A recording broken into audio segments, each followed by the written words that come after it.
Ouais, ben ce matin, on commence notre journée à la gare centrale, la gare principale de Porto, qui est São Bento.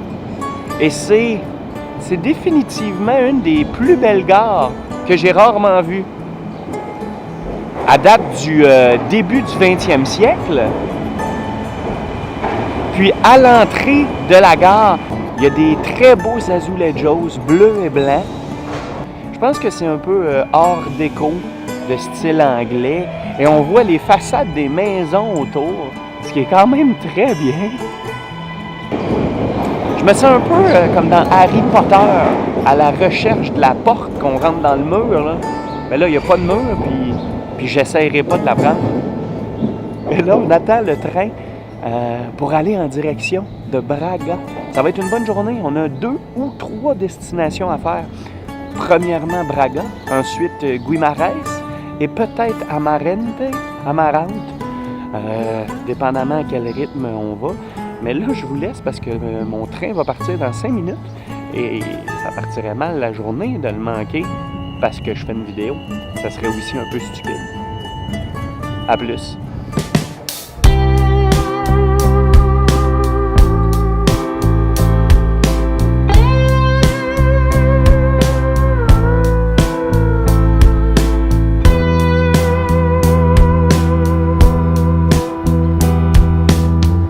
Bon, ben on continue notre exploration de Porto. Parce que, croyez-moi, il y en a beaucoup à voir. Je me plonge dans l'histoire de la ville, dans le passé de la ville. Et je me promène dans les différentes petites rues tortueuses. Et Dieu sait qu'il y en a pas mal. J'essaie de trouver des beaux points de vue pour admirer ce qui m'entoure. Et c'est pour ça que je me dirige tranquillement en direction de la cathédrale de Porto. Comme celle de Coimbra et de Lisbonne, la C de Porto possède l'allure d'une forteresse massive. Mais disons qu'elle souffre un peu du manque d'unité architecturale. Un mix de roman, de gothique et de baroque. Mais ce qui est cool ici, c'est l'esplanade en face de l'église, d'où on a une vue imprenable sur toutes les alentours. Et ici, ben c'est le point de départ pour une magnifique marche en direction de la Vila Nova de Gaia, la ville en face de Porto. Et ben, pour se rendre, on doit passer par le mémorable pont Dom Luís.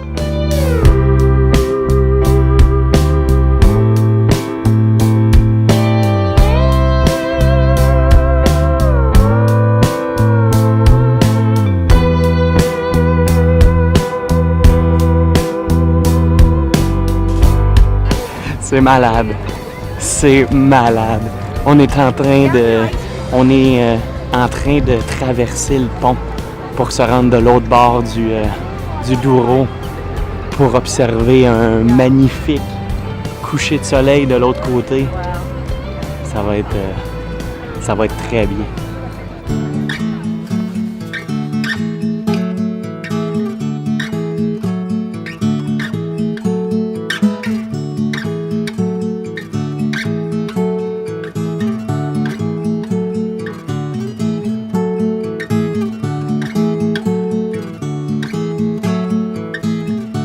Porto est la deuxième ville du Portugal et elle s'étale d'une façon extrêmement pittoresque sur les 2 rives escarpées du Douro.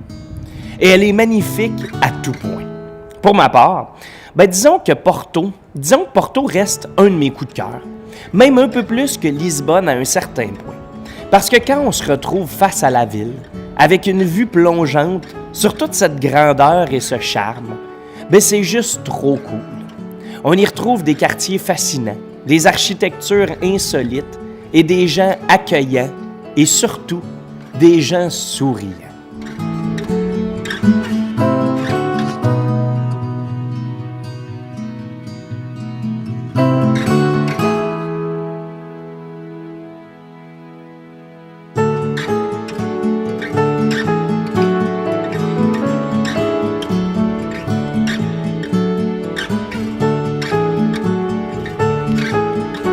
Le pont Louis Ier est un des multiples ponts qui passent sur le Douro et il relie Porto à Vila Nova de Gaia. Il a été construit entre 1881 et 1886 par Théophile Seyrig, un disciple de Gustave Eiffel. Il possède un tablier inférieur pour la circulation locale, tandis que celui supérieur est pour les piétons et le métro. Il a remplacé un pont suspendu à câble qui datait de 1843 et dont les pylônes ont été conservés sur la rive nord. C'est sans aucun doute l'un des emblèmes de la ville. Il est tellement beau et il est tellement bien placé pour être contemplé. Il faut savoir qu'il est même inscrit sur la liste des patrimoines mondiaux de l'UNESCO. Ben oui. Et sinon, pour la petite description, c'est un pont en arc à treillis et poutres métalliques. Il présente 2 étages de 8 mètres de largeur chacun et l'étage supérieur mesure presque 400 mètres de long. Si vous voulez admirer un des plus beaux couchers de soleil, probablement de tout le pays, vous avez juste à vous installer en face de Porto. Et ce qui reste à faire, c'est de regarder le soleil descendre vaillamment au loin et d'ensuite admirer les lumières qui, une à une, s'allument pour éclairer la ville. Les terrasses vont bientôt se remplir, les bouteilles de vin vont être débouchées et on va pouvoir enfin se reposer en appréciant le moment présent avec une bonne bouteille, une bonne bouffe et des vues à couper le souffle. Bref, un autre moment magique au Portugal, dans cette ville un peu coup de cœur qu'est Porto.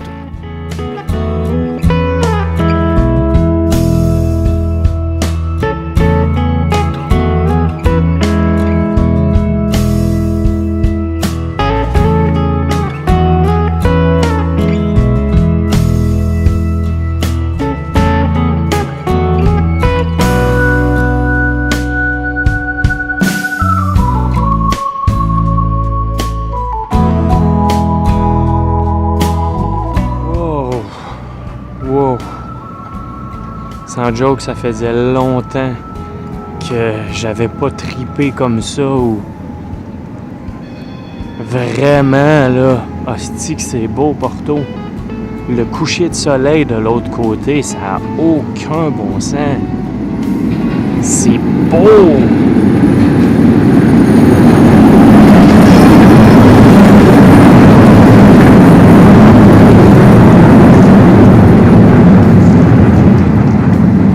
C'est quasiment émouvant de voir ça, de voir les lumières s'allumer tranquillement, le rosâtre au loin, avec tout le monde autour, mais tu sais, qui trippe autant.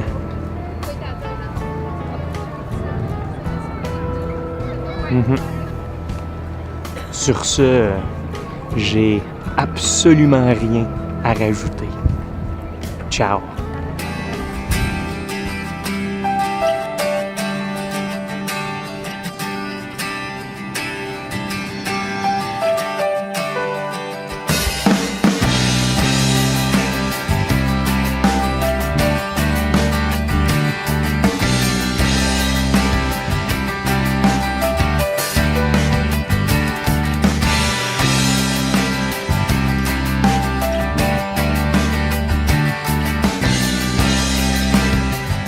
Ouais, c'est assez pour aujourd'hui.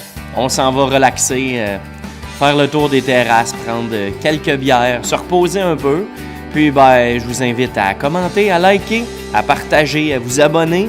Puis, suivez-nous pour demain. On se réveille encore à Porto. Puis sinon, il y a d'autres aventures. Salut!